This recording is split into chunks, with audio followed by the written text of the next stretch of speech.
Curtis Brooks, you've made mention of. Let's talk a little bit about Curtis Brooks. People are saying he might be a preferred free agent. I'm thinking this guy could be a late round draft pick. Am I off base there, Coach? No, I think what he did when they had our pro day, he was the one guy that I didn't want to complain. We had 8 guys invited to the combine, but he was the one guy that I was disappointed didn't get invited because I knew how explosive he was. I knew, what he had done even from the year before to that year. And I don't mean just on the field. I mean just in dedication of changing his body a little bit. I just thought he was going to be really one of those guys that impressed people, and they would go back and watch after they saw how explosive he was. And that's kind of what's happened ever since pro day.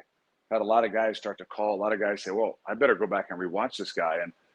And I tell them, I said, we were very fortunate to have Ahmad and Kobe and some great players and Masha, but I would say he was our defensive MVP.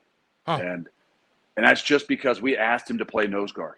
We asked him to do certain things. We asked him, hey, we need you to do this. If and he's really one of those smart ones. You know how that is. If you can find a smart D lineman, they can be a lot better. They're not like O-line guys, right? I mean, not that often you can find those really smart D linemen, right? So anyway, he's one of those. I can say that because I was an old D lineman. Got you, Coach. He's one of those guys that when we started to kind of change up the way, like, hey, when you get an offset back and you get a tight end away from him as a nose guard, I want you to play lateral. I want you, when you get him on the same side, I want you to play downhill. All those things, when you really start to study the film, he would do. He could take the game plan and then go out there. And he might not be making the plays. Like I would tell him, I'll buy Chipotle for you every time they run a stretch play. You're the one that makes the play. Now, you're not going to get credit for the tackle because you're not going to make the tackle. But you're going to run the stretch play. You're going to take the center, and you're going to keep riding him lateral, and you're going to stay on the back hip, and the guard's going to have to stay on you. And that means the backer's going to get the run for you. But if you think you can make the play and you come off and let the center climb and hassle with the guard, the center's up, and he'd be like, okay. So every stretch play, he would do exactly. I mean, he's one of those guys that might not got a lot of the credit, but he really, really did a phenomenal job. And I think as a 3 technique or even a 5 technique, he's got a chance because he's really powerful.